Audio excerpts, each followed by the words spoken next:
everybody, good morning and happy Friday. It is indeed Reaper Pro Tips and me, your host, Anne, and Disembodied Hands, Quindy. And we started on time because I'm like on it this Friday. I'm on it. And yeah, I'm booking. So yay, we started on time for the first time in ever. Not that we're ever that late, but you know, happy Friday. Everybody good? Everybody good? It's a little bit quiet there. Everybody's used to me being 5 minutes tardy, or starting 5 minutes, right? Usually I have the blurb go up, but no, I can't have any coffee. You can have coffee. All right, people. We have a new mini. And even though I need to, my blue tack is all stiff. This is what I mean when I say you have to knead your blue tack so that it gets nice and sticky, so your mini will get stuck on. Oh boy, yikes. Yeah, I can't do that anymore. My guts are so sad about it. But tea is okay, so I had my tea this morning. Actually, the thing that's really boosted my energy levels lately is my silly happy light that I picked up.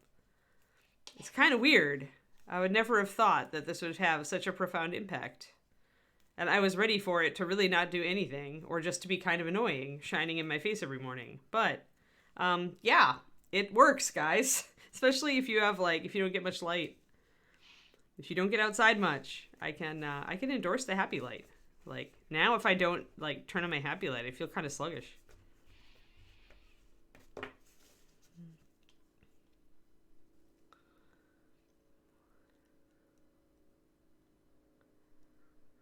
Hello, ArrowWiz. Haven't seen you in a while. Reaper order, yeah. Good. Yeah, I used to drink an entire pot of tea or 2 huge cups of coffee. Yeah. But I kept going off of caffeine because I hated depending on it.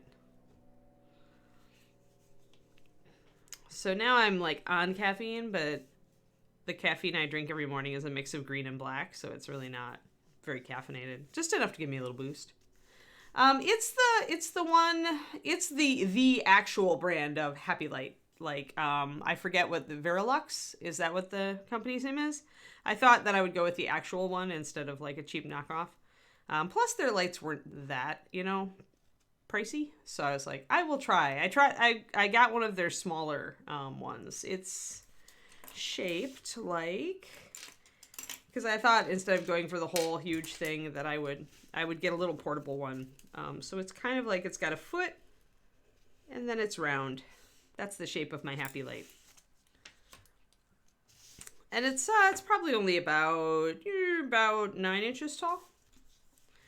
But yeah, I was actually it was dog research. It was at the dog show that I actually learned about these, because I've heard about light therapy before, but I never did it. But it turns out there's very solid science behind it on the animal side of things. So there's a lot of studies proving that light exposure really does trigger your body to be healthier. It's crazy. So I decided I would give it a try. That's what convinced me to try it, is reading the research behind light exposure in horses and other animals that they've done studies on. Because let's face it, as geeks and office workers and people who don't like the sun very much sometimes, we don't get a lot of it. So yeah. All right, guys. Welcome to Darius the Blue. Oh, I already see a mold line that I missed. So while I do this, let's talk colors. Let's talk colors.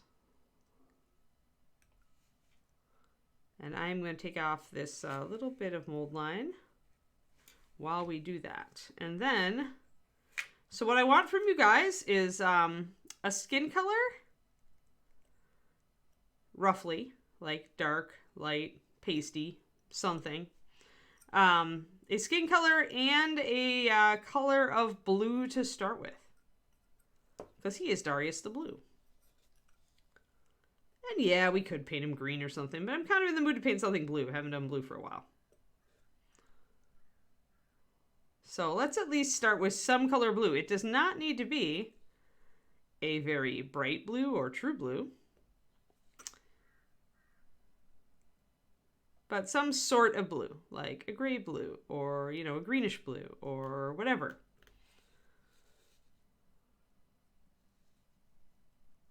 But I'm giving you guys license on this. I'm going to do what you tell me to for this one. And then if we get into color problems because of that, we will learn how to fix them.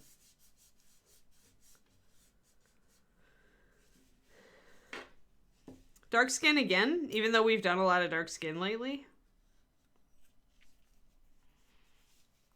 I mean, if that's what people want, we could certainly do it.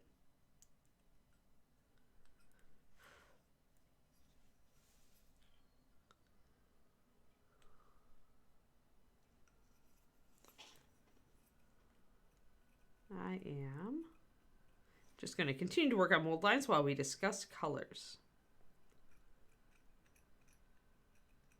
And he has several layers of clothing, so whatever color you give me, I'm going to probably make the main color, and then we'll work everything off of that. Because remember, the first thing you have to do with a miniature is you have to choose your main color, the color you really want on the figure.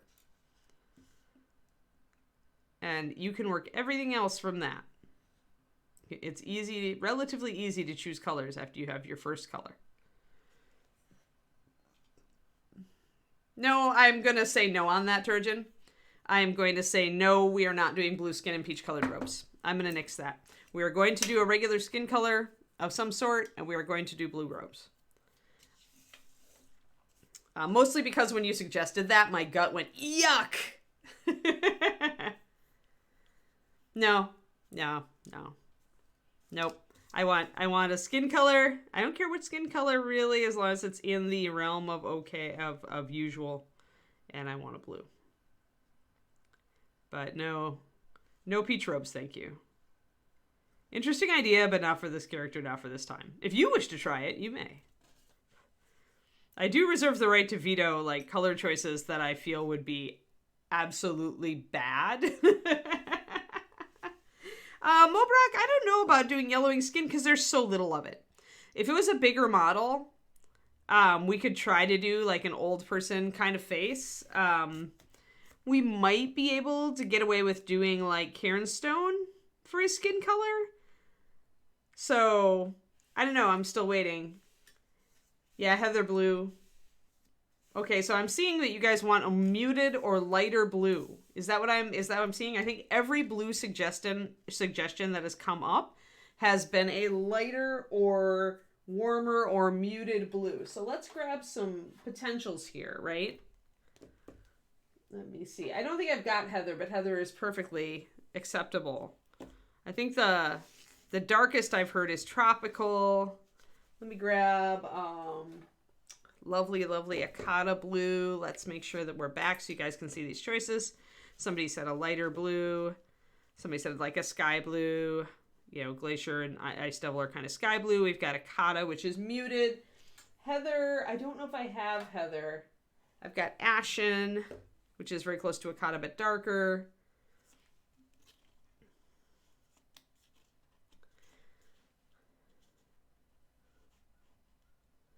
I'm not going for anything in particular, Fontana. I am going to actually define, since I said no to Turgeon's, I am going to say no blue skin and other colored robes.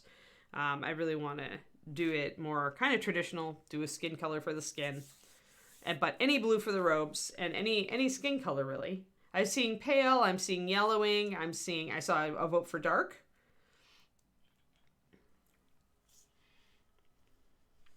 Let me see if I've got any other interesting blues in here. Moonstone. Moonstone's really muted. It's a good highlight for these, though. Like, this, by the way, is a very good triad. Maybe I'll do a thing on that. A Patreon thing on that. I can go look and see if I've got heathered blue. Yeah, graying skin is pretty much yellowed skin, ArrowWiz. We don't want to go really gray with it, but we can go off. Hold on, let me see if I've got heather blue. Keep talking while I do this. There we go. I've got all my blues now. All the blues I don't normally use. All the blues you do not use. First blue on the left is tropical. Let's see here. Yeah, I'm trying to find out. Do I have? I have Templar Blue. Templar Blue, always one of my favorites as far as muted blues go. I have Slate, but most of you guys won't have that.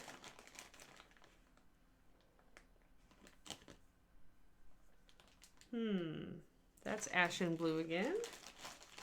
Yeah, I don't think I've got, I actually don't have Heather. And Heather got canceled, didn't it? Or did some of the other blues get canceled around that? Let me see. Yeah, I've got Teal. But I don't have Heather. Those would be teals, Chibi, instead of blue. And I don't know where some of my other colors are. As far as my RVE.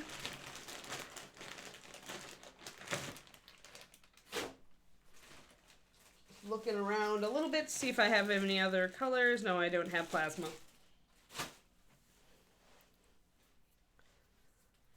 Oh, Heather was not canceled. Thank you. I couldn't remember. Like, I thought that, like, one of those was canceled. I couldn't remember. So, all right.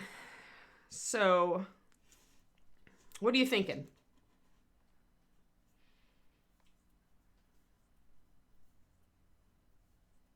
Yeah. Yeah, they're teals. They're not blues. Very different. It's a very different color. Even though you may think they're very close, and they are very close, if you put them together on a model, they will fight. But teal is definitely a different feel than blue. So, I mean, Sharkbite and Cloud of the Sea are great. They're just not blue.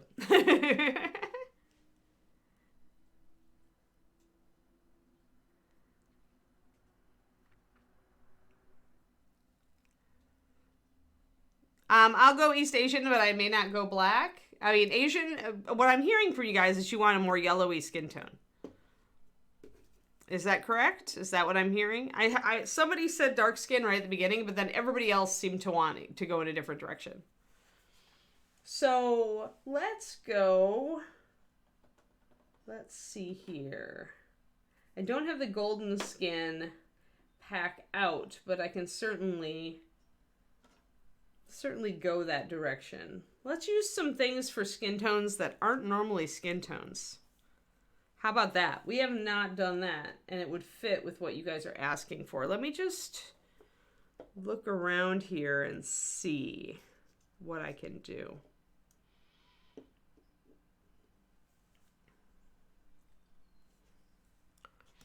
So you guys are looking at the warmer. I'm seeing votes for warmer.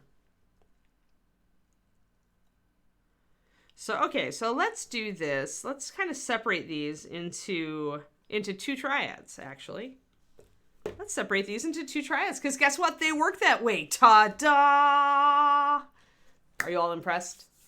You should be. All right, Quidney, can you put up a poll? And which blue should Darius's robes be?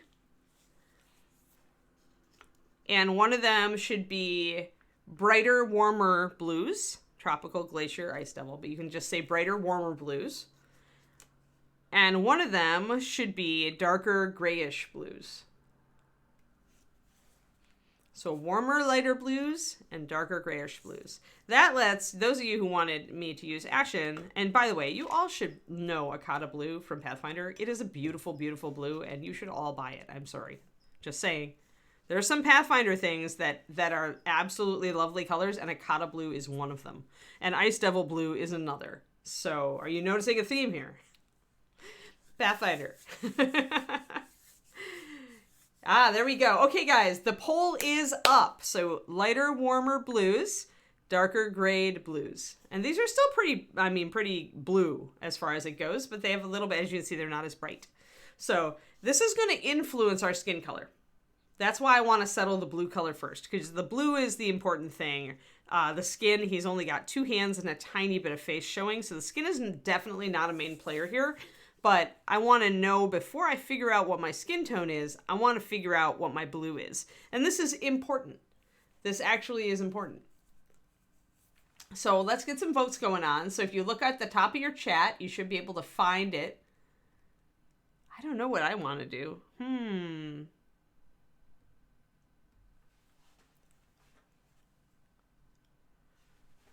So far, darker grayish blues are winning by quite a large margin, 3/4.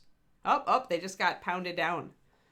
But I like the dark grayish blues, so I'm like super happy if they win. I think they're beautiful. Now some people are voting just to even it up. We gotta have a winner. I personally voted for darker grayish blues, so I was happy they were winning. They're still slightly ahead. We'll see. It's about half. You've still got a little bit of time to go. But these are your choices. The bright stuff or the little bit more muted stuff. And which you choose really influences other colors you're going to use on the model. So these are very, they're fairly bright colors, right? So that means that the rest of your color scheme is going to probably be fairly bright. And these guys are a bit more muted. So that means you have the freedom to go with a slightly more muted color scheme if you want to use other colors that maybe you don't use a lot. A lot of us in North America, we like the saturated colors. David calls it the Games Workshop color scheme. The 1990s Games Workshop color scheme, I think, is what he called a model I was working on the other day. And I was like, yeah! But... hello, Jareth Train Minis. Good morning. Good morning. So we're deciding colors. So I'm seeing them. I'm seeing the darker grayish blues. We have a poll. There's a few seconds left if you want to vote on which blues we're going to use for Darius's robe. Let's decide. We're 3 votes ahead on the darker grayish blues. But time is dwindling. You have a few seconds. And bloop. We are going with these guys. These guys are going away. We can use them on a different model. I found it interesting you guys wanted to use lighter blues on him. So I will stick to that. And make sure that my Templar is more of a shadow than anything. Now, if I was going to build a pentad for this... and looking to put other colors on it, we would put Moonstone Blue maybe. Well, nope, that's a little bit too... same color as Akata, so let's not... or it's very close anyway. Akata is warmer, though, and I want to go warmer. So do I have anything lighter? I don't think I've got Blue Flame in here. Do I have Blue Flame in my bag? Or do I have something else? I may have to build... yeah, I think I'm just going to have to build it. So Blue Flame from HD and now from Bones is a pretty good... we could use Irison. That's close. And then go up. All right, let's do that. So if I'm looking to keep the robes lighter, as I build a pentad, normally for pentads, if you have a triad and you want to build a pentad, the easiest thing to do if your triad is in the middle like this is to add a dark and to add a light. But here, because you guys wanted to keep the blue lighter, yeah, there was very much a split on this one, Nemedzi. But because you guys wanted to keep the blues lighter, instead add 2 highlights. So, and if you wanted the opposite, if you decided you wanted to shift this darker, add 2 shadows. So when you have your triad, if your triad is kind of middle of the road like this is, where, you know, you've got kind of... if we look at Ash and Blue on the color wheel, I'm betting it's around a 5. So it's probably right in the middle as far as the shade of light or dark. Actually, the bottle always makes it look lighter.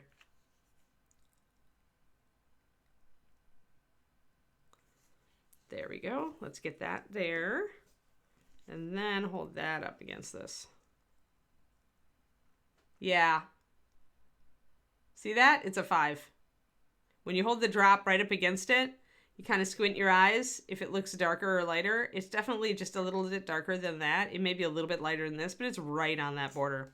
So the color that you picked for the middle is indeed, like on the grayscale, it's right in the middle. And that means you have a lot of flexibility. That means you really want to see, well, is this really is that my main color? Or do I want to take it lighter? Or do I want to take it darker? And if that's your main color, you choose an additional shadow and you choose an additional highlight. And if you want it lighter, you choose 2 highlights. And if you want to slide darker, you choose 2 shadows. So that's how you tune those. I'm going to put Irisin down. I'm not sure if Irisin will work or not, but I will give it a go. It is the lightest blue. It's closest to Blue Flame that I've got. The next one, like Ghost White, would be your next choice, probably. Or you can just mix white into Irisin, which is likely what I will do. So yeah, aiming for the lighter side then on this. Actually, I'm going to keep that color wheel out. We're going to need it. Let's see here. Blue, adding. Let's see here. Adding black. Do I have an adding gray? Yeah, I do. And sadly, this blue is kind of purpley. It's really not. You can see that it's shifting purple on there. But it's kind of they're kind of in between these. They're warmer. These guys, Ashen Blue and Templar, do have a little bit of green in them. And I believe so does Ikata and Irisin as well. So these are all slightly on the warm side of blue. And so we have to make a choice, right? Let's turn our color wheel selector to blue. Maybe just a slightly off blue. Blue with a little bit of green in it. We'll put these guys up here on the palette so we can talk other colors, especially skin tones. Alrighty. So here are our choices. And yes, it is slightly off center because there's just a little bit of green in there. That's kind of how I think about it. If you're using this and you're like, but I'm working with blue, but this swatch doesn't match. It needs to be a little warmer. Just tilt it a little bit. And then remember that wherever you see a sliver of something else, you probably want to put a little bit of that into that color that you have. So if we go with a straight complementary, then we're going to be wanting to use some browns, maybe some reddish browns is what this is. Because remember, orange with when you mute it is just brown. But we have a little bit of this red orange in here, so we could go slightly reddish with it. This could also translate to a skin tone. If you look at this, we could do a very orangey skin tone with him. That would be a pure compliment. But we don't have to do that. You guys said you kind of wanted more of an Asian or an elderly skin tone. Yes, we could absolutely do a brown beard. That's going to somewhat depend on our skin tone, because you always want the hair color to go well with the skin tone. And there are definitely hair colors that will clash with certain skin tones and vice versa.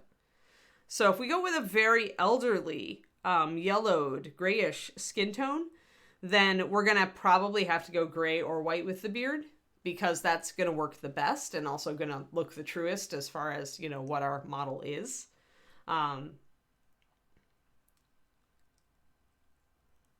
I don't think I've got it, Turgeon. It's kind of a muted pink, right? But it's really pink. It will look probably it won't look natural. It won't look right if you use a pink, straight up pink. You need to work on your color sense, man. So, okay. Actually, technically, here we go. So, if you went pink, then you'd be going triadic. You'd be going red with your skin, blue, and then you'd have to go kind of a yellow. You'd have to go with a yellow with a little bit of warm in it. Why would you want pink skin? Other than to mess with everybody. Give me your rationale. Why?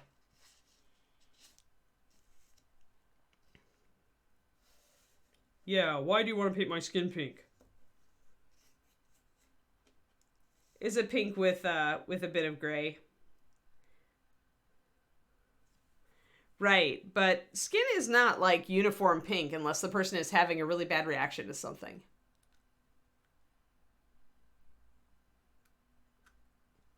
So I wondered if Turgeon had like a particular like rationale for this. So usually when you do pink tones, like my face will turn bright red if I drink because I have a bad reaction to alcohol. But otherwise, yeah, otherwise you're either sunburned, you're either having a reaction to something that's reacting badly with you, or you are sunburned. Neither of which is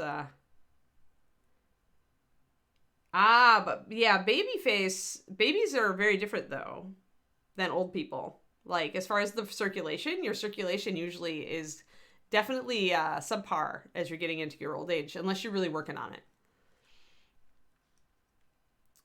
But yeah, you're just looking for like pale. It's kind of what I'm feeling. Anyway, so okay. So pale is what I'm going to work with pale because really what you want as pink as you ever want to go then, Turgeon, is pale flesh. And that usually will give you actually a very unnatural look. Like pale flesh is the base for a lot of vampire skin tones in times. I'm wondering if we could do a mix. Yeah, let's do that. Let's go with what I was originally thinking. Kind of going pasty. Let's play with mixing these colors. So what we do then, so I'll go pink for you, but the colors that you're suggesting are just too pink.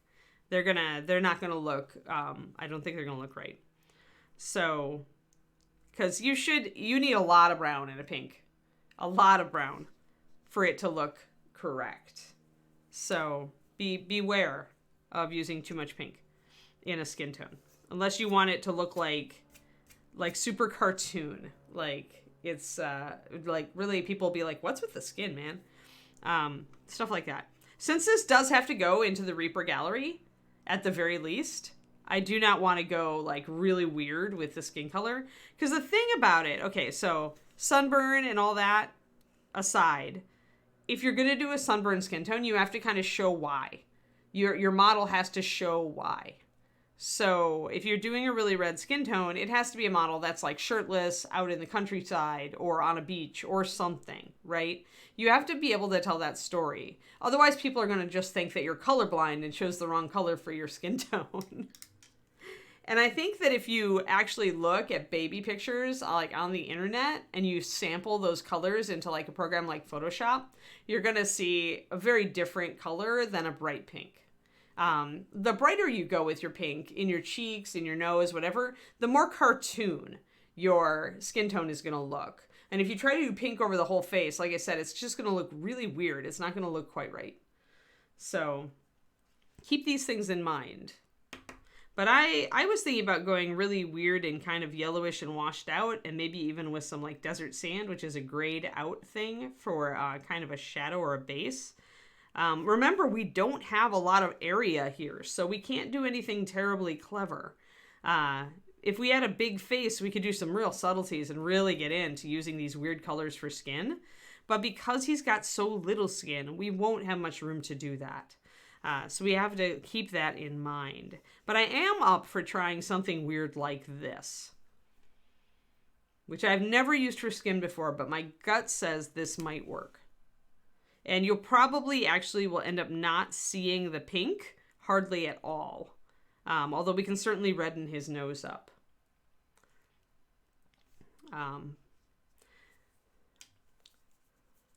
So what do you guys think? Use really weird skin tones, or do you want me to go something more standard? Because this is really weird skin tones. But we are putting the pink in. And we will put a little more pink in, like I said, around his nose. People don't want me to use weird colors because they're like, I can never make it work. Ian can make it work. This will work, I predict. Yeah? Totally things you would never have thought to use for skin? All right, let's rock it. Let's go there. Let us go there and see what we can do. All right, I've got my Pentad for my blues, and I have my skin. So I'm going to paint from the inside out. So we're going to do the skin first. That'll let me kind of block in the skin, get it kind of where I want it, and then see how it works with the blue. Although right away, one thing you should always do is you should hold up your model colors next to each other and see if anything clashes.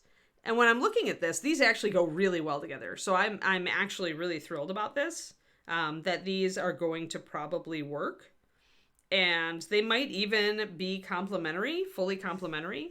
Because if you look at it, we've got kind of, a brown, which is an orange, and we've got a pink, which is a red. So we're looking at that right there, right? Complementary to the blue that we picked.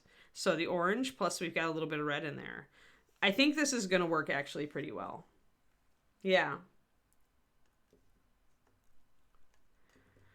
But yeah, when you're trying to do, it really is good to look at skin tones of the people that you're trying to copy. Like, do look up swatches, do look up pictures of people, look up pictures of elderly folks, and you're going to see that circulation thing I mentioned. They don't have a lot of, they don't usually, unless they've been exerting themselves, have a lot of color in their face. It's usually not as much. And babies have a very different skin tone than humans as they go through life. The skin changes. The qualities of the skin change. The finish, the surface of the skin changes. So, something to keep in mind. All right, but I have not done this kind of skin tone before, and I'm kind of excited. So let's do it. But yeah, don't go too pink. I mean, maybe... if he was a really, like when you're doing like the Spirit of Christmas Present, where he's like drinking and he's all big and rosy cheeked and, all laughing and exuberant, then it makes sense to have a more elderly person with a very pink skin tone, right? You've got like on a model, if that was a model, and I'm sure somebody has done Christmas story, or Christmas Carol models before somewhere. But on that sort of model, the story tells itself. He's drinking from a goblet, he's laughing, he's having a grand old time, and you would expect a lot of pink in the face at that point. But unless this guy is summoning wine glass, which we totally could have happen, that would be the funniest. Okay, that would be the funniest thing, would be to have him like with a magic circle and summoning like a bottle of wine. What was that, Rascal? No, this is just a regular color wheel. Any art store, you can get them for like $2 on Amazon. This is the Scale 75 version that I got free with their Kickstarter, but I also have the regular one put out by the Color Wheel Company. A lot of different places just license them from the Color Wheel Company, and do it that way. But it's a mini color wheel. It's not the big one. There are much bigger ones, but it's just really, yeah, exactly, GB Amy, exactly.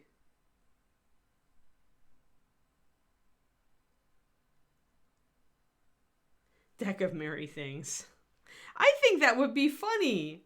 Like, have a Christmas themed deck of many things. Like, that would be awesome. All the demons that you summon have little Santa hats on. Like, seriously!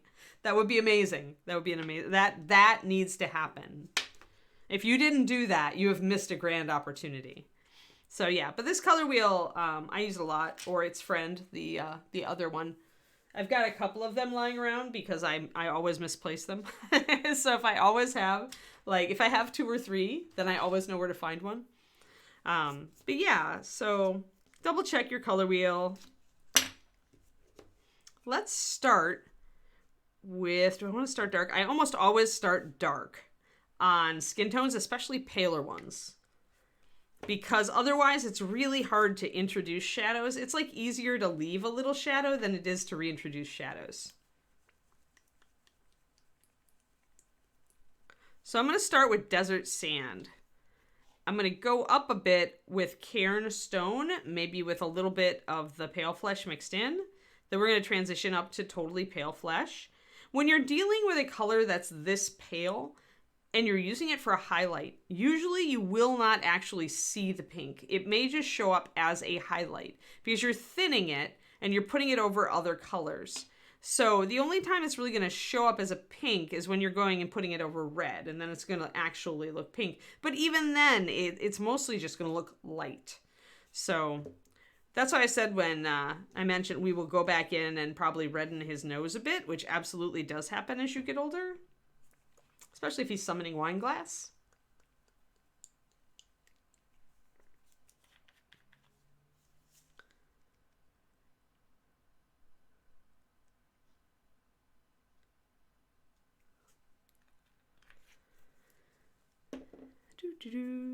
All right, there we are. And let me get, it's a 4-to-1 for the base. Actually, I'll probably do a 5-to-1 just because I don't remember if I actually washed this model. It was a while ago and I've slept since then. Ah!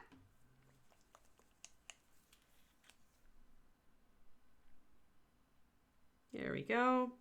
Perfect. So once again, we're starting a skin tone with desert sand. Just because my gut said, yeah, sure.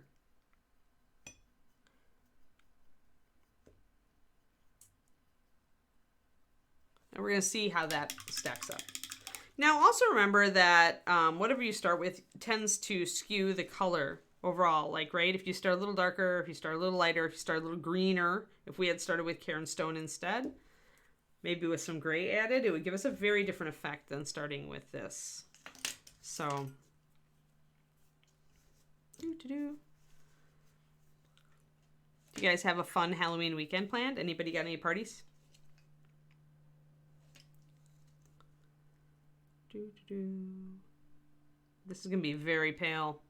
I'm probably going to be like, this is not dark enough. But it's also going to just look pale next to the gray. I may need to actually shade it with something. I may need to find something darker to shade it with. I could go Desert Stone. But I'm gonna just do this and just see. Put a little bit of his forehead in there.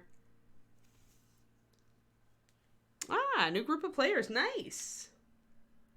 That's super exciting, More Shadow.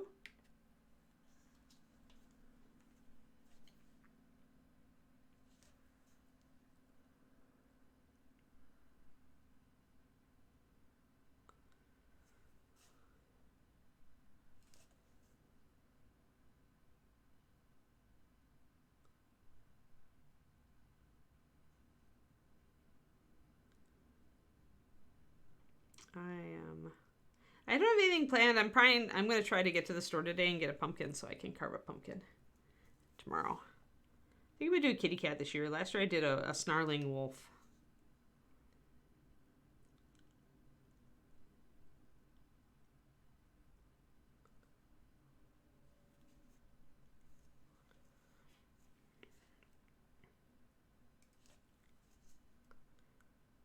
I like to carve pumpkins. I bought one of the fancy pumpkin carving sets last year. And convinced David to carve pumpkins with me. But he doesn't want to do it this year. He says that it just takes creative energy away from painting. Which, you know, sure. But it's a different kind of creative, so I like to do it anyway.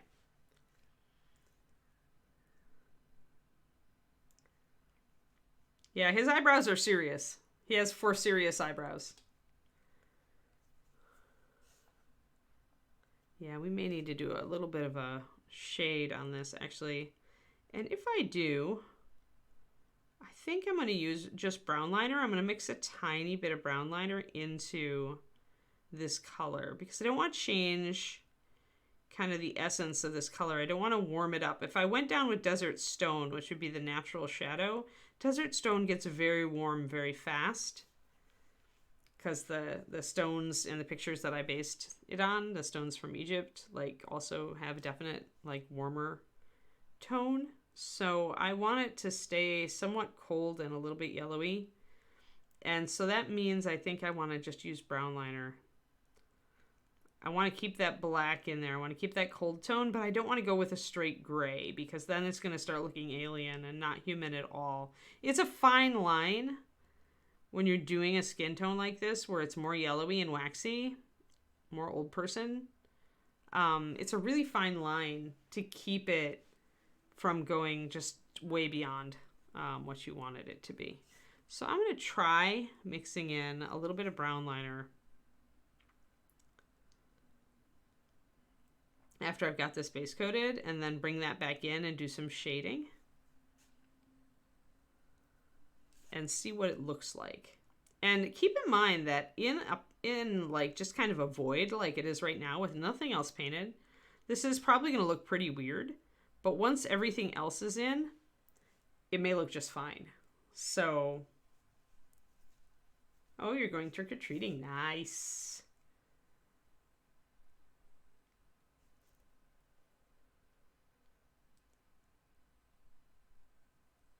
Angry Scottish eyebrows.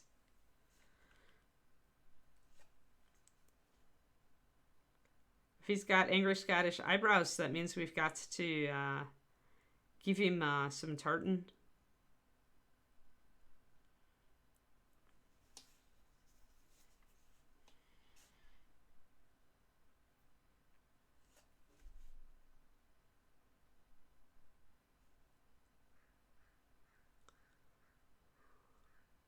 There we go.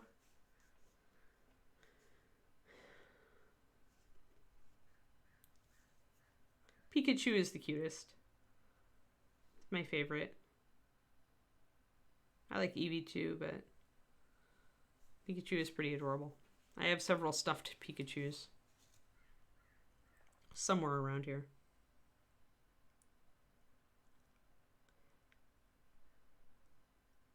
And the only reason that I got rid of my Pikachu mouse pad was that it had just been compromised by too many drink spills.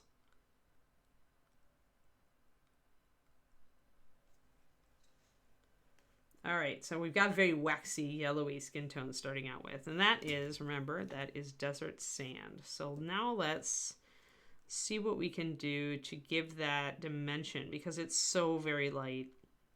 And if we just go up from here, we're just going to lose, like, we won't have any shadows.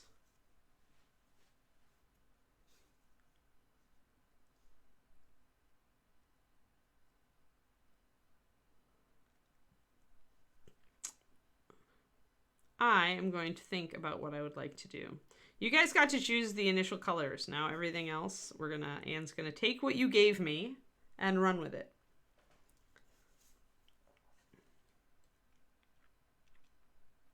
So I may decide to do a tartan. You never know. The inside of his robe has a different texture. You guys probably noticed to have painted him than the outside, and technically you could tartan that. All right, so I'm just getting a solid coat on, knowing that I'm about to come back at it with some shading. And I think I'm going to mix up some straight up brown liner to line as well. Because when I'm doing skin tones, I always find it to be handy to have lining around them. It gives me more of an idea of what it actually looks like, where I'm actually going with it. Right now, everything is just gray or this kind of off color. Oh, cool. Yeah, costumes are expensive, for sure. And they use them once, right?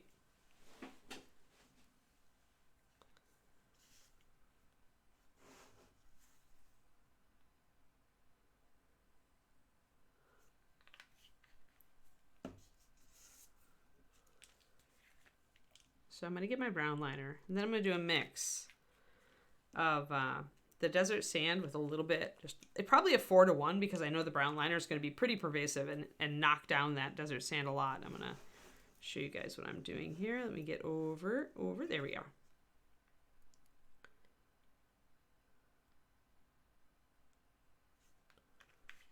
Now,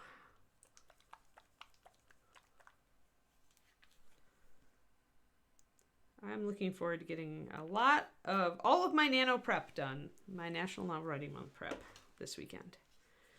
Very excited to start this book. It has been a long time since I started a new book, because I've been working so hard on like revising the ones that I already had, like for years, literally. I don't think I've started a new book for 5 years. because I've just been working on getting my other books better. All right, so that brown liner took it way gray. So we're going to be real cautious with this, but we are going to use it. And using this is going to push our skin tone more gray, obviously.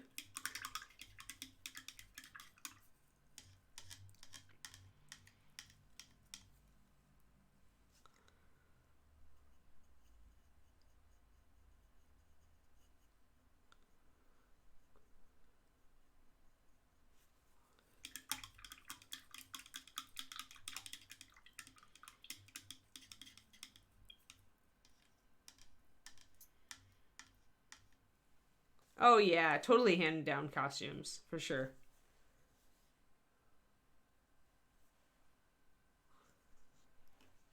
That makes a lot of sense. All right, so we're going to go there, and then I'm going to get this Cairn stone mixed up as well so we can go up.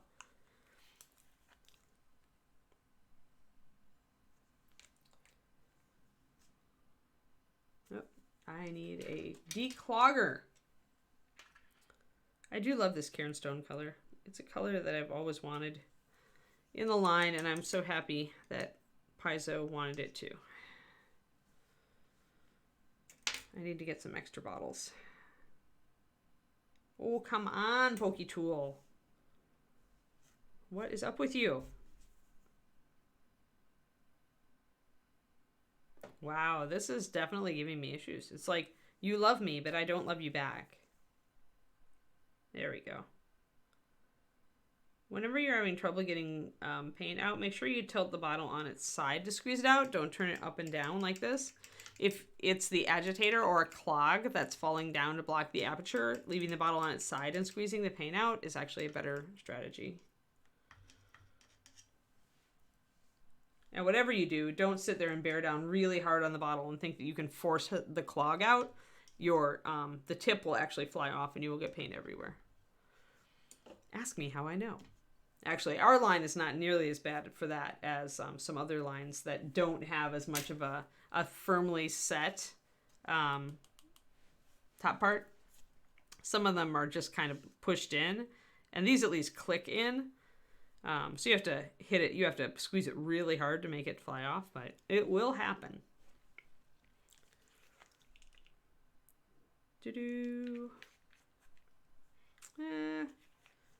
Yeah, let's just leave it there.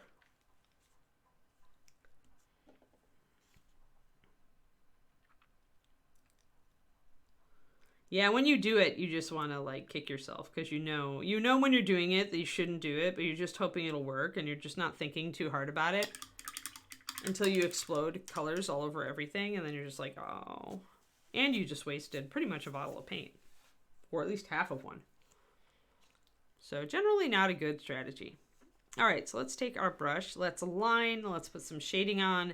I'm going to touch up with my midtone, and then I'm going to start in with my Cairn stone.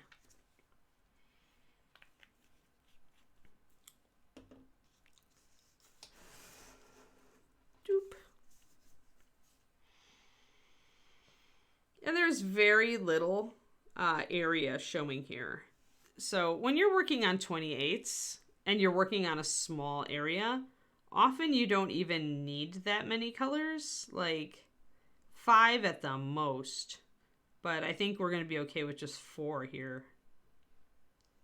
So I'm going to shade heavily under those stormy eyebrows.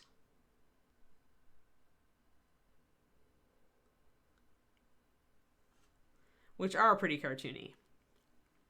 But you know.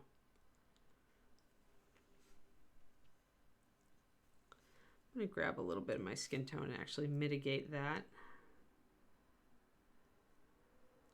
by doing a quick wet blend with that, just to make it a little more shade, a little less line. Yep, brown liner, and I just mixed a little bit of our desert sand into it to make that a little softer, because I really want the liner to outline the eyes, so I don't want too much of that really dark color up on the eyebrows yet. So I'm going to fill in the eyes like I always do.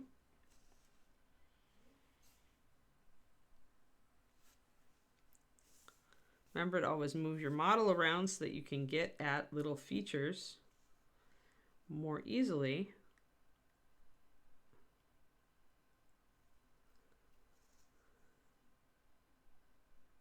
find a way that you can comfortably position your hand.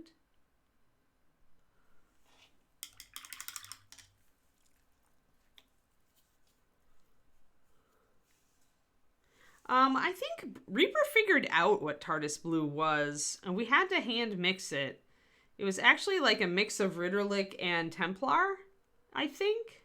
Don't quote me on that, but I think that's close. Like, there is an actual TARDIS Blue color. Like, you can find the swatch online. There is an actual Pantone for it.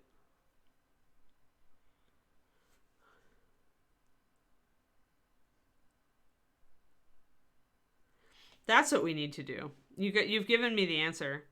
That we need to, instead of like the long Tom Baker Doctor Who scarf, we need to give him his sash needs to be the tartan.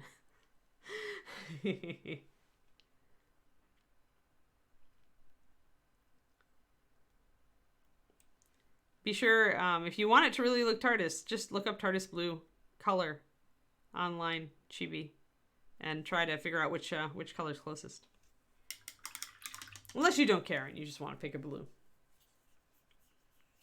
But yeah, like I said, a mixture of Templar and Ritterlich, I think, was what... Because I remember I had to mix 5 gallons of TARDIS Blue to paint our TARDIS for ReaperCon. So I've had this experience on a grand level. But I think it was like a combo of those two colors, more or less.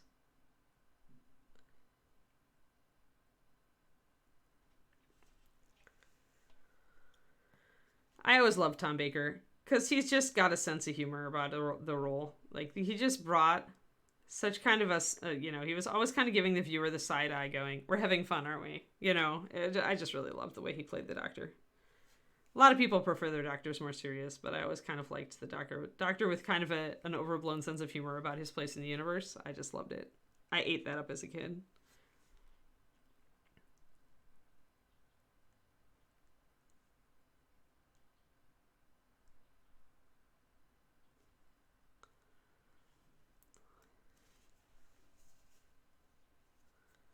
I have no idea. I don't want to get too Doctor Who-y because I'm very much a classic Whoosian.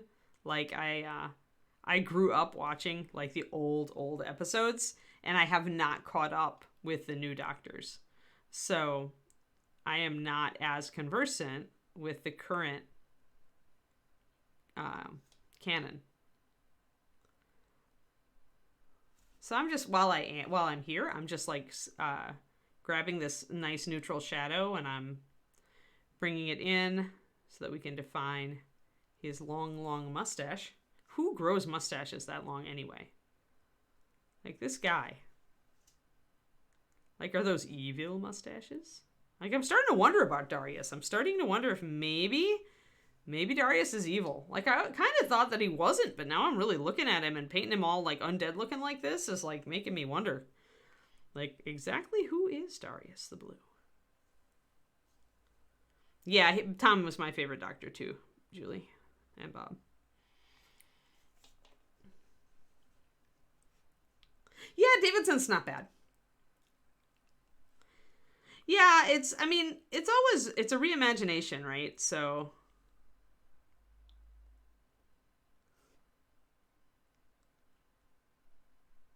I loved K9.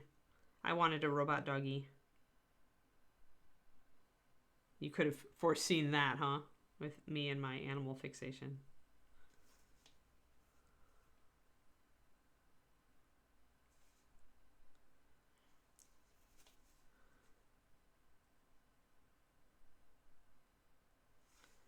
Alrighty.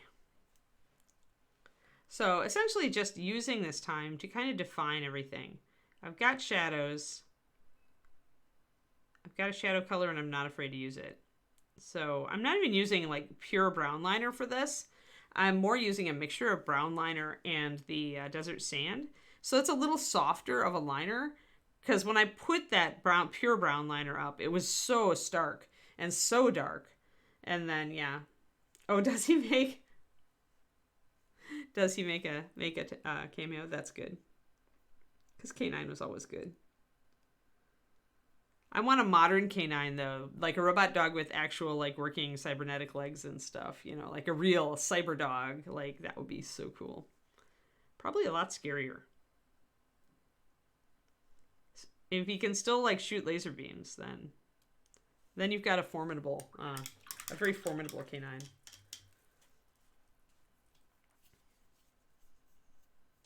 I was thinking of the dogs from Snow Crash, Neil Stephenson.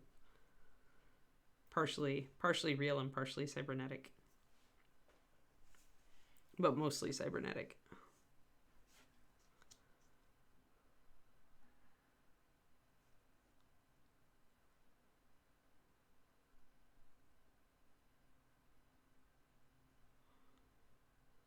Alrighty.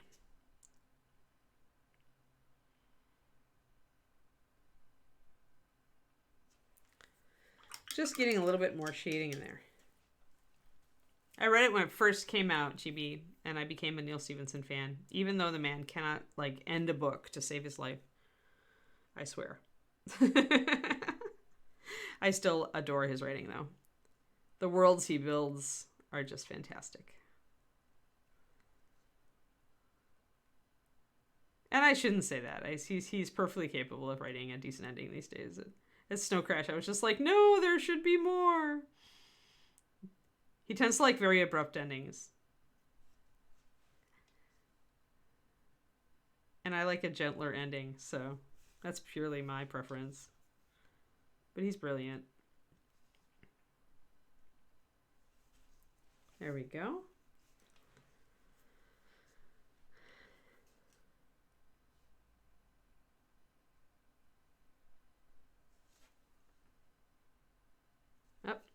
Got a little bit too much of my desert sand in there. I just want to shade this brim of this hat too, because it's kind of turned under. So I'm going to block in. At this point, I'm almost painting in monochrome. I'm trying to kind of block in some darks around the face to make sure that the face is standing out so that we don't lose it.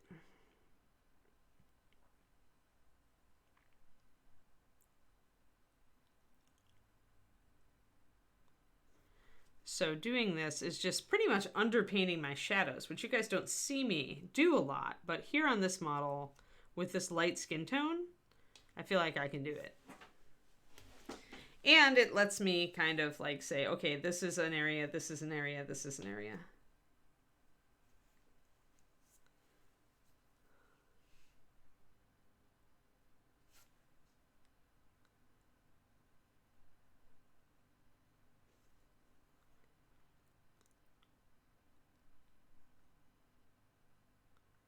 Kind of get this all mapped out. I've got this little bit of flash on the end of the beard I probably need to cut off, so I'm going to do that now.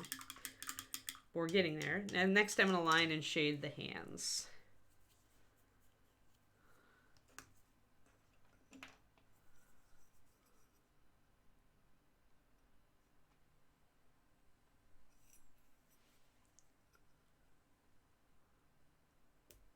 There. And we're pretty good on this side. Yes.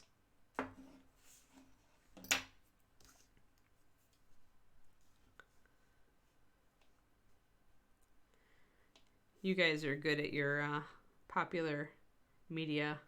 I am terrible at remembering episodes or you know, actor names or any of that stuff.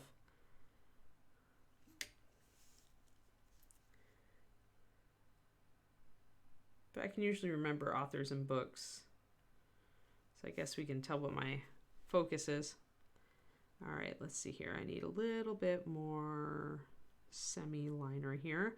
So I'm kind of mixing a soft shade that's a little bit of the liner mixed into a little bit of this. And I'm just doing it bit by bit because I don't need it a lot of places. I'm just working with it loosely. It's something you typically do on a wet palette, but perfectly doable on a well. The biggest thing is trying to control it if you do add water to it. Yeah, I'm really looking forward to the weekend. I think it's going to be a really good weekend. I'm so excited about Nano coming up.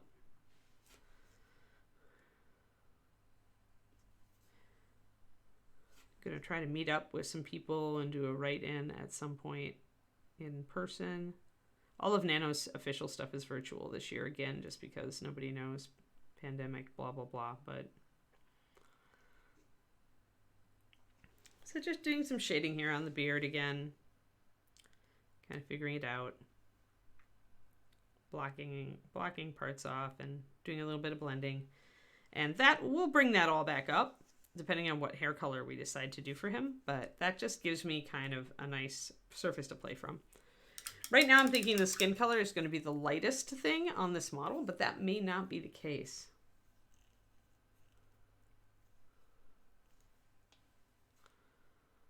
All right, I'm going to take my brown liner, my pure brown liner now, and come back and do my lining here around the hand.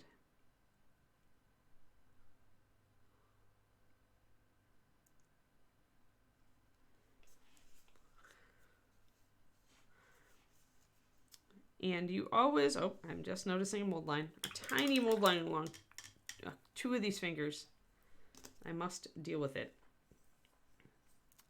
This guy's a lot like the Hellborn we're working on, in that he's got a strong gesture, and the hand is well sculpted.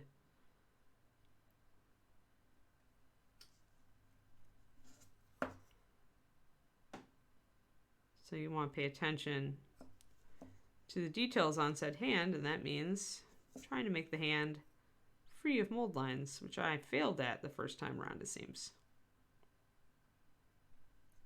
There we go.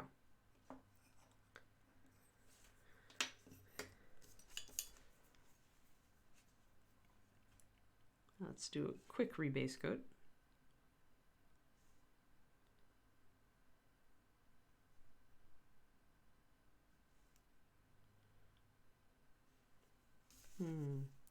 Unfortunately, finding yet more stuff.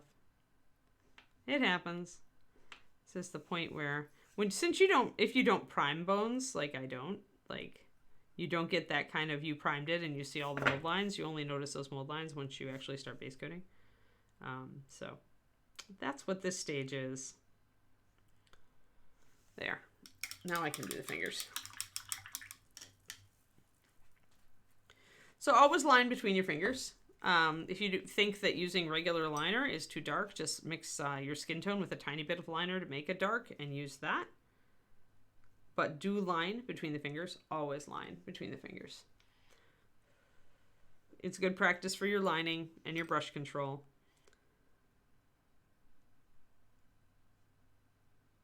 And it's necessary because fingers have shadows between them. They don't always have, when they're this big, they don't have strong shadows between them, but they're there. So you can decide how dark you want your lines to be, but put them in.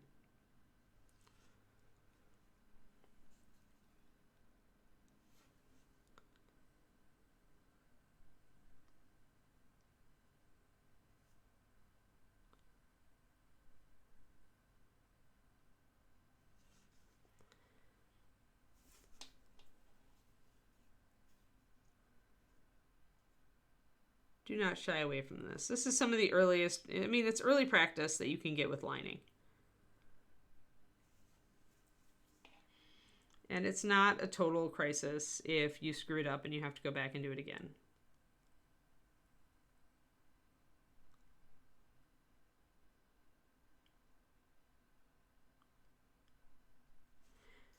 Because it's doing it that makes you able to do it better. Practice.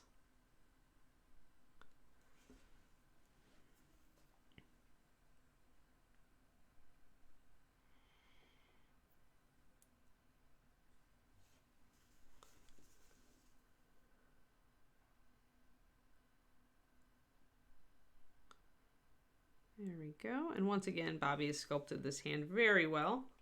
So we have some really nice details. Oh, that definitely got out of hand though. Out of hand. Ooh, that was unintentional, but great. I'm going to introduce some shadow here. Just general blocking and shadow because the hand kind of curls under. So it makes sense that there would be shadow. Once again, I'm looking at my light source. I'm referencing light source in order to create the shadows in the right places. So I'm looking at how the light falls on the hand to get an idea of how I want that to come out.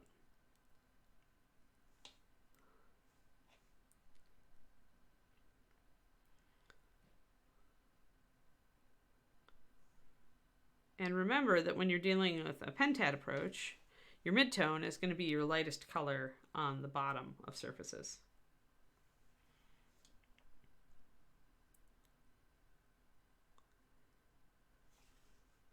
Though in some reflected lighting scenarios, you could certainly have a reflection go lighter. It's going to be situational. It's going to depend on your environment.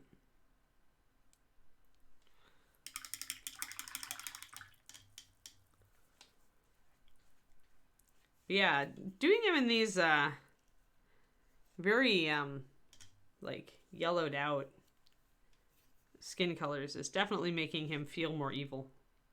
It's kind of a, or potentially evil anyway, potential bad guy.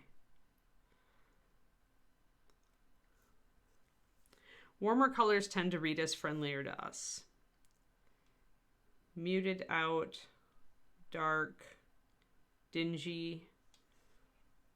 Other colors like that tend to give us more of a moral ambiguity. And of course it depends on the model. If you've got a happy little, witch with cat ears and you're doing her all in, wicked colors, if her demeanor is still happy and friendly, then it's still going to read. Although you may kind of wonder exactly what amuses her. It could be questionable.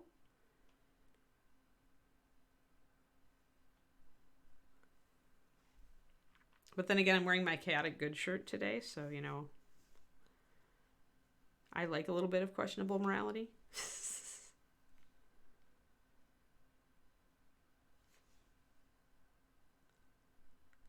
David asked me this morning if I would ever be lawful.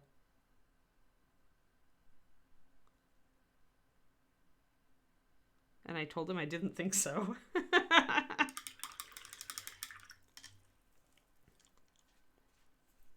Because being lawful requires following the other people's sets of rules, even if they don't agree with your ideology.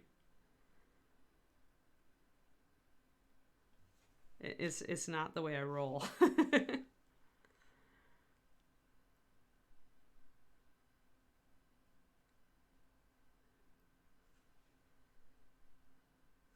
All right, let's get those fingertips. I didn't line between the fingers on the very end, and since these are well sculpted, it's showing.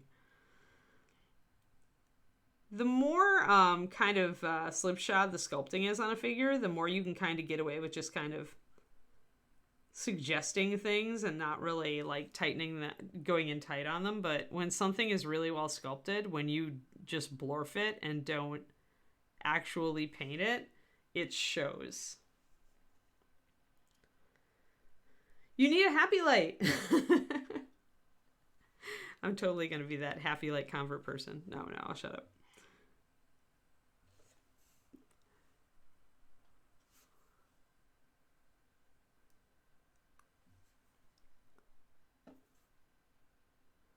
But no, I am not at all sleepy today. I have crap tons of energy, and I'm so excited for the rest of the day. So Fridays are my favorites.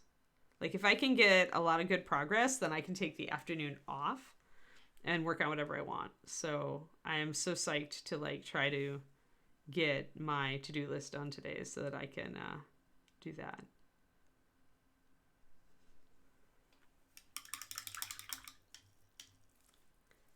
Right, Miss Tim.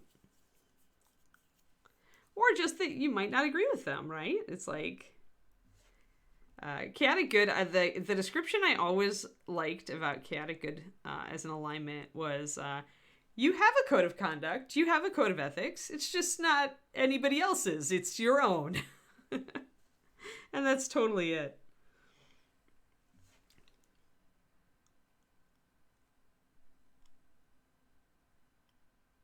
Which is not to say that chaotic good people do not, like, follow the law the majority of the time. They follow it, you know, when it makes sense and when it suits, you know, the way they think. And a lot of the time, laws do make sense. But then there's sometimes that laws don't make sense. Yeah, my t-shirt. I like this phrasing a little bit better, Nomad Zeke. Good intentions, questionable methods. In a nutshell, that's it. That's perfect. It's not the wrong way, always, but it's definitely questionable at times. Because there is no wrong way, really. If it works. And that's a very chaotic good sentiment. If it gets us there in one piece, with all parts intact.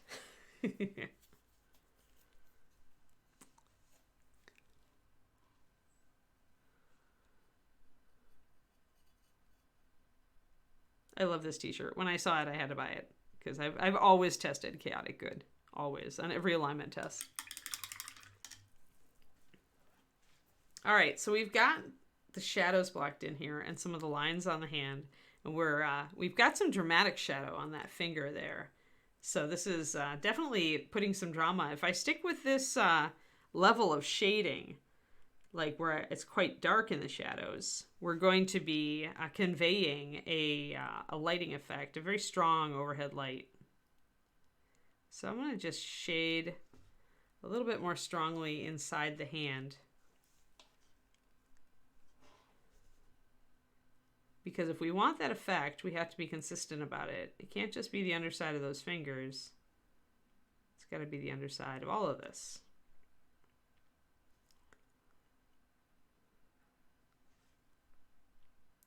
Like that. But we still, when we look at it, have shading and highlighting in there. Everything's kind of blocked in and just kind of not real blended or real tight yet. Often I find myself quite loose in my shading, and then with the highlighting is where I will really bring it back and tighten things up. But shading tends to be more impressionistic these days for me. Yes, exactly, Nomadzik. The fact that the boat is unusable is secondary.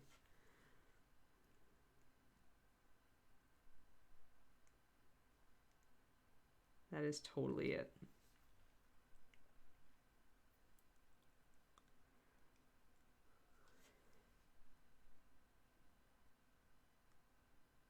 I'm going to continue with my kind of like, you know, dramatic lighting thing here.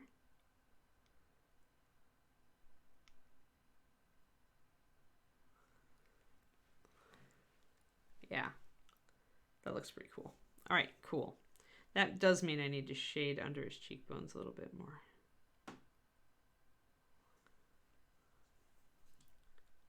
The face is hard to get this level of color transitions in. It's going to be a lot more kind of blocked in.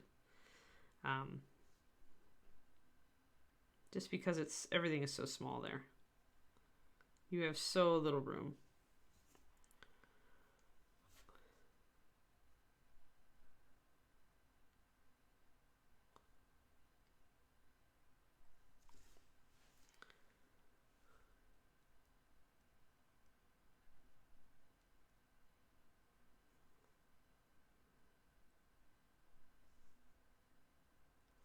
All right.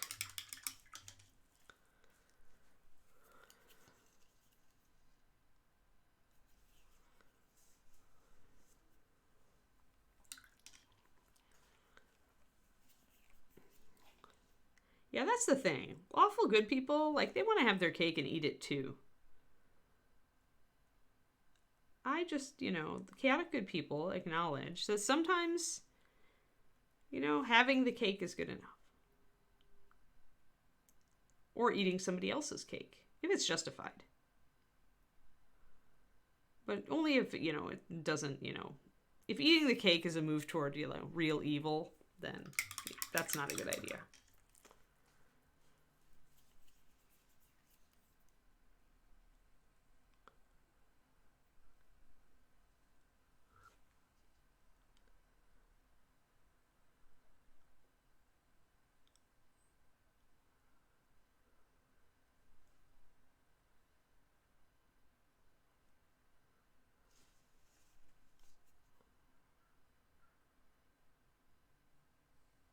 All right, so lining around, and we can put quite a dark shadow down here because it's the underside of the book. Everything down on here is going to be pretty dark.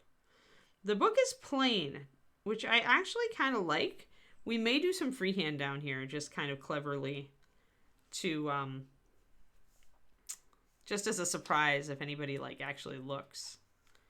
When it's, when freehand is kind of hidden, you choose to do it anyway, it essentially becomes an Easter egg for the viewer at that point. You're not putting it down there because it's kind of safe to put freehand down here because it's going to, you know, it's totally plain and it's mostly turned away from the viewer. So putting it here isn't going to distract anybody. You know, it's just an extra treat at that point. And some people wouldn't do it because it wouldn't be seen. Like a lot of people just aren't even going to look or notice it. But the people that do are going to appreciate it. And you're going to appreciate it. So I'm just going to block in the entire underside of the book in shadow at this point.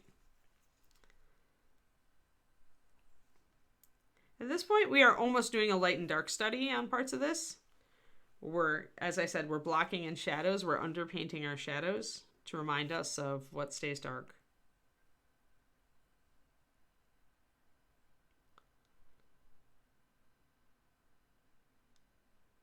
There. Oh, cool.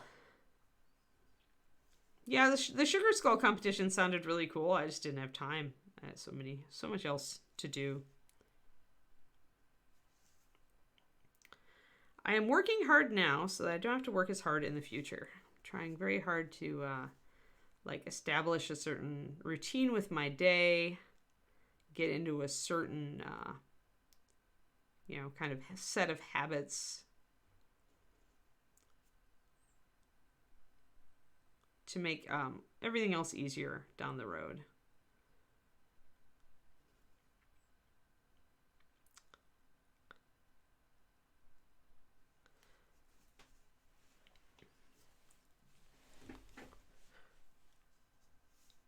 Yeah. Yeah, camera angles are hard, you're right. All right, so let's get this, now that I've got this hand all lined around, I need to get that sleeve. I also want to darken down the interior of these sleeves.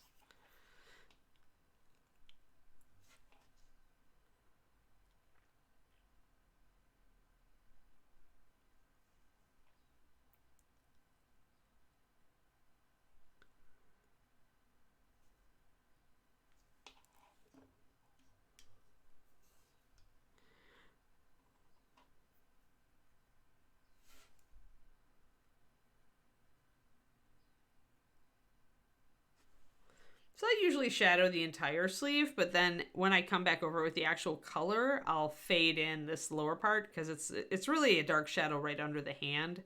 And then as it comes out here, it's going to be less dark. But that for now, that's a placeholder to like kind of suggest depth.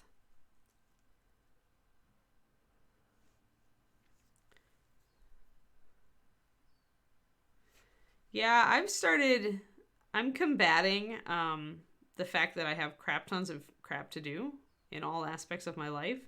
I'm just starting out of self-defense to plan my entire month in advance. So that every day I know which thing I need to finish. Or at least get significant work in on. But ideally, like I need to finish this writing for this PDF today. Because if I have that, then I always know what I'm supposed to be working on. And I can't ever sit there and spin my wheels and think for an hour about what I probably should work on. Because my Patreon content is the same really every month, except that I'd like to add some interesting things in lately. I've wanted to do a beginner series for a while. and kind of cross that over to my YouTube. But making the time for it, like it seemed like I didn't have the time, even though I knew I should. Hey, Play in the Mud, thanks for the raid. We're talking about, like, you know, scheduling. But we're also doing kind of a weird skin tone on this wizard. So I had people pick this morning what colors we were going to use. And he's Darius the Blue is his name. He's a Bones USA figure. He's pretty cool. So that's his tag. So we figured out that we wanted to use, like, these blues. And then they wanted kind of an old or yellowed out skin tone. So we've been working with things that are actually not skin tones for our skin tones. So we're using that.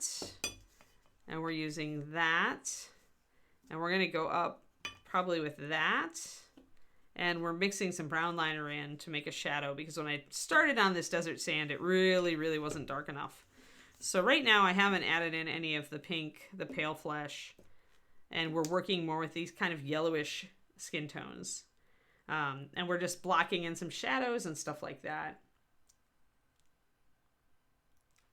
So that's what we are working on today, and welcome.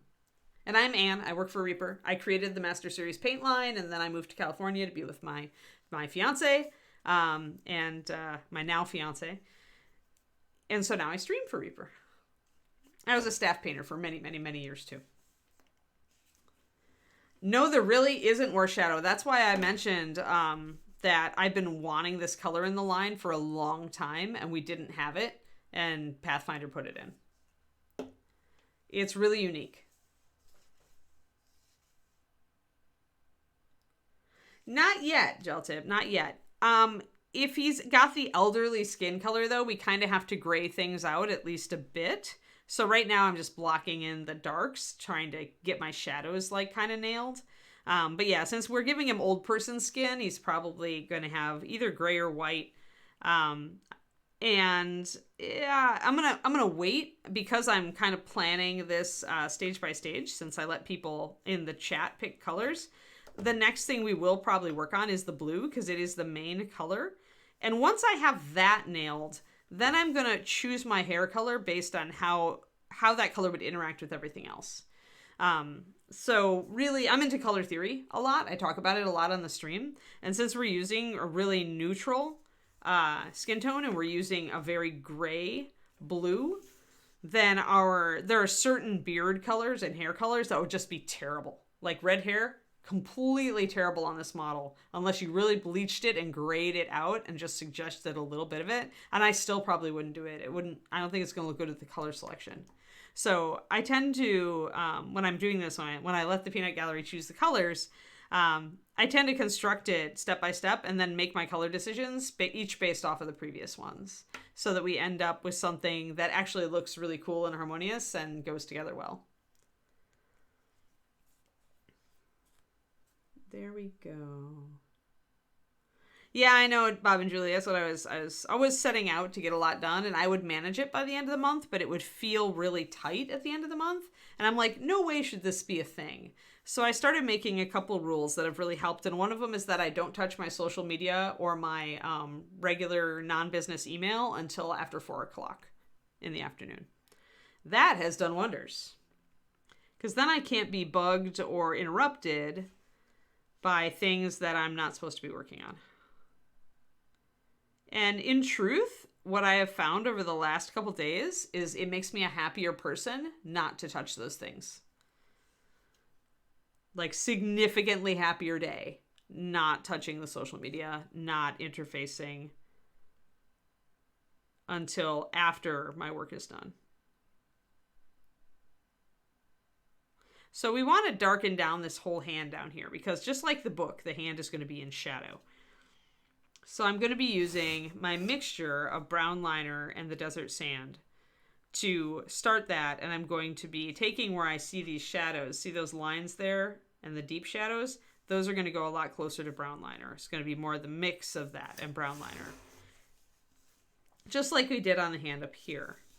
Except there's going to be a lot less left of the original skin color down here because it's in deep shadow. So the only light that this hand is going to get is pretty much reflected light. Put games away, yeah.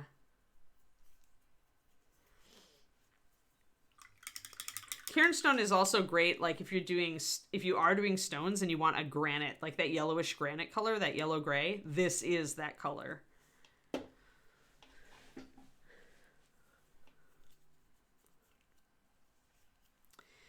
Yeah, I don't game on my phone, so it's not, and my gaming computer is in an entirely different room. It's in David's office / our hobby room. So I'm not tempted by that, as long as I don't turn that computer on or go into that room really for anything except to fetch some paint, I'm good. But the other things that I do, like my nonprofit that I work with, those people can totally like derail my day. Oh my gosh, if I allow that. Like I'm trying to limit myself. I was trying to limit myself to only touching the nonprofit stuff on the weekend. Weekend mornings, that's the only time. But if I make a mistake and open WhatsApp or open Facebook Messenger or do any of those things, even open it, I will like get yanked out of my work mindset. And because I love working with that stuff, you know, that's the dog club, and it totally sucks you in because you care about it. But if I don't look, if I just save it for the weekend, I'm just so much happier and more relaxed and less stressed. Because no matter how much I love it, when it pulls me away from the things that I really do need to get done for you guys who are my patrons and stuff, like, it doesn't make me happy in the long run. I'm going to get these fingers shaded down. Just kind of going like by feel as far as how dark I want everything to be. I can always come back and re-highlight. But yeah, so doing that and then blocking out my month and looking at the actual number of work days if I want to not work on the weekends, which would be nice, right? I tend to workaholic, so I have to kind of watch myself.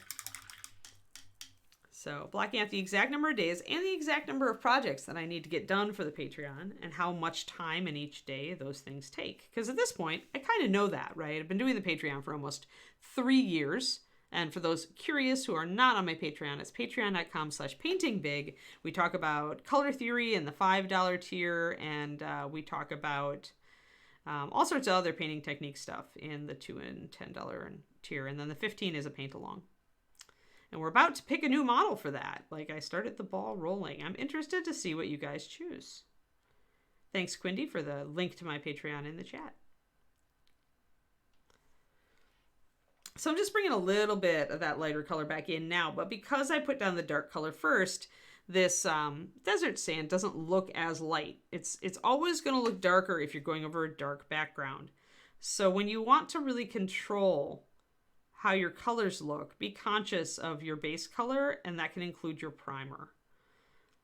If you want bright colors to show up intensely or lighter colors to go down easily and to actually look as light as they are, then start with a lighter primer or base color.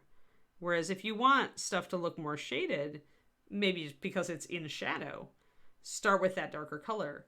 This hand and this hand are essentially now painted with exactly the same colors.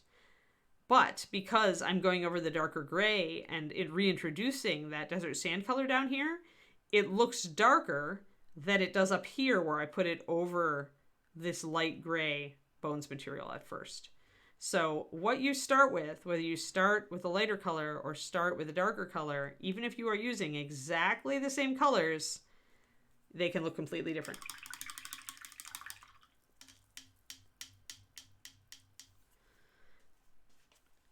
But yeah, so my thing for November is to write down on a calendar, to actually use a physical calendar, and to write down every day, like, what my project is. And not to debate with myself. I mean, it's also important not to let yourself kind of bargain your way out of doing the stuff that will make you happy in the long run. So it's like, oh, this is what I'm working on today. Time to work on it. That's it. Sit down and plan all my Patreon projects for the month in advance so that I don't have to like stop and think about it. Because that's what really sets me back. If I'm not sure what I want to do, like, that's just doom right there. So I've done enough months of this now to really understand how I work, or how I work badly. So yeah, it's time to double down and see what I can do. There. Introduced a little bit more light on the bottom of that hand. There. All right. I like this.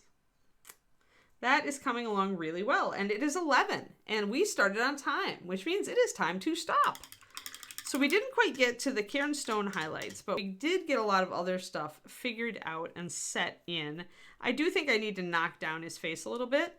But what we did today, we talked a lot about when we were choosing colors, we talked a lot about color theory. We discussed why or why not we might use a certain skin tone. We talked about the importance of using a photo reference when you're trying to convey a certain, like a model with a certain age or skin tone, like how important it is to kind of look at photos so you know what things look like. We talked about underpainting with darks here, where we're blocking in darks, even though these things will be different colors. We're kind of figuring out where our shadows are on the model so that we have an idea. It's just kind of a placeholder at this point. We did decide to choose a really weird set of skin colors, so I need to grab a white watercolor card and swatch those out before I close the book this morning on this so that we don't forget. And also write down the colors that we chose for blue. So these are little artist trading cards. You can buy them in bulk on Amazon or sometimes at hobby stores. And they're watercolor papers, so you can put our paint right on there. And I like to use these to swatch out stuff so I don't forget my colors, because then I can just put the card underneath the model that I'm working on up here on the shelf, and I always have it. So there we go, guys. That's what we did today. I think we got a lot of really good talk in today. Oh, and we also discussed alignments.